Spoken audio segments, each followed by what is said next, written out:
The Grand Canyon, one of the natural wonders of the world, is incredibly expansive and is admired for its amazing scope. Located in northwest Arizona, the canyon itself spans 277 miles long, approximately 18 miles wide at its widest points, and runs about a mile deep in most portions. With such an immense size, it's no wonder that it attracts around 5 million travelers annually. The canyon is home to a wide variety of wildlife as the elevation ranges 8,000 feet from the highest point in the north rim to the Colorado River, which runs through the bottom of the canyon.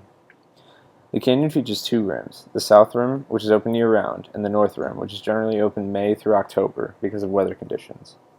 There are many trails throughout the canyon, and a hike to the base of the canyon is possible in one day. However, as one descends into the canyon, there can be drastic increases in temperature, as the basin of the canyon can be over 20 degrees Fahrenheit warmer than the top of the rim. Surrounding the canyon is a plethora of different environments, which can vary drastically because of temperature and elevation. The Colorado River can reach elevations of 1,200 feet above sea level, and some of the highest points of the canyon get to heights of 9,200 feet above sea level. The canyon features 5 of the North American live zones and has 3 different types of desert.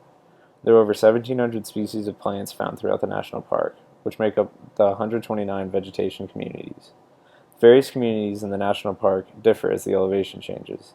Near the banks of the Colorado River, many riparian plants exist and thrive in a number of species, including coyote willow, arrowweed, and western honey mesquite. Slightly higher into the canyon lies a more desert-adapted community where brittlebush and ocotillo plants grow. Above this typical desert area lies a more woodland-based area that features pinyon pines and Utah juniper. From this woodland area to elevations of around 8,200 feet, Gamble oaks and mountain mahogany are found to grow. In areas even higher elevation than that, the main life consists of spruce and fir forests in addition to various grasses. One of the main reasons that the Grand Canyon is such a marvel is that it is a cornerstone for geologic studies. This can be seen by the many layers of sedimentary rock, which also give the canyon its beauty. The canyon has been carved out by various forces, but mostly the Colorado River and wind, and exposes rock that could be upwards of 2 billion years old. There are 3 different sets of rocks that geologists classify in the canyon, these being layered Paleozoic rocks, Grand Canyon supergroup rocks, and Vishnu basement rocks. Among these classifications, scientists can identify more specific layers of rock and date them accordingly. This is similar to how rings on a tree trunk can identify the age of a tree. These layers of rock can be associated with certain time periods. Following this analogy, the age of rocks increases the deeper one peers into the canyon. Layered Paleozoic rocks are the youngest of the 3 sets and contain 11 different layers. The youngest layer under this category is the Kaibab Formation, averaging around 270 million years old. This is the layer that is found at the rim of the canyon and is the top layer of the rock elevation-wise. The oldest rock layer is the layered Paleozoic set, is the Tapiat sandstone, which can be found approximately 2,400 feet deep into the canyon, is around 525 million years old. This dates Tapiat sandstone to be formed during the Cambrian era. Both of these sublayers are around 200 to 300 feet thick. The next classification, the Grand Canyon supergroup rocks, are between 740 million years old and 1.2 billion years old. It is in this layer where the great unconformity exists.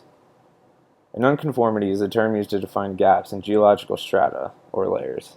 These gaps exist either because no rocks were formed during this time period, or the rocks that were formed have eroded away.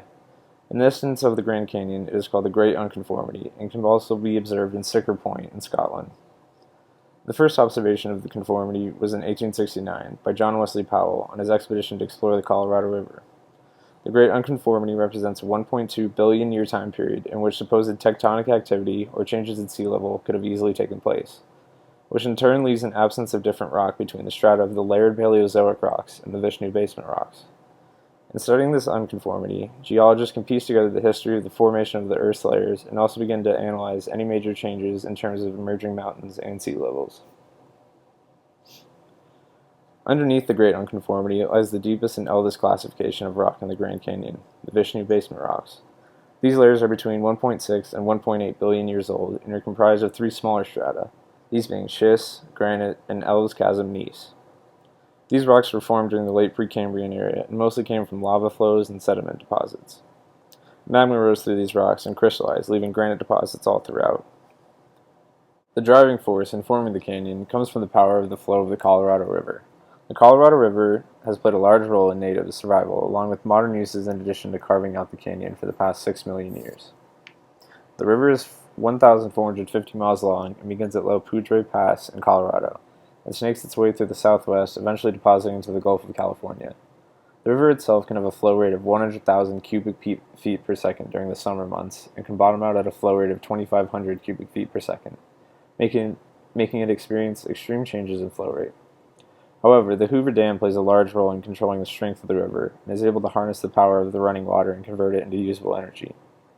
Because of how powerful the river is, it is no wonder how the river managed to etch through millions of years of history in the Grand Canyon. Because there is only one Grand Canyon, and is such a beautiful wonder, there are efforts to preserve the canyon and its surrounding wildlife. The Grand Canyon National Park is over 1.2 million acres in size, and with the many visitors that come each year, the park is presented with several challenges, which the National Parks Conservation Association tries to tackle. Some of the more typical problems associated with national parks involve preventing litter from being everywhere, and ensuring that the wildlife remains safe and continues to thrive in their native environment. However, the Grand Canyon does have its more specific issues, like dealing with the recent formation of nearby mines, which lead to the contamination of watersheds and nearby wildlife communities. Another large challenge that the National Parks Conservation Association faces involves noise pollution from planes and other aircraft flying overhead. All of these issues require the active awareness of businesses, travelers, and the government to ensure that the park remains in its beautiful condition and continues to thrive as it has for the past millions of years.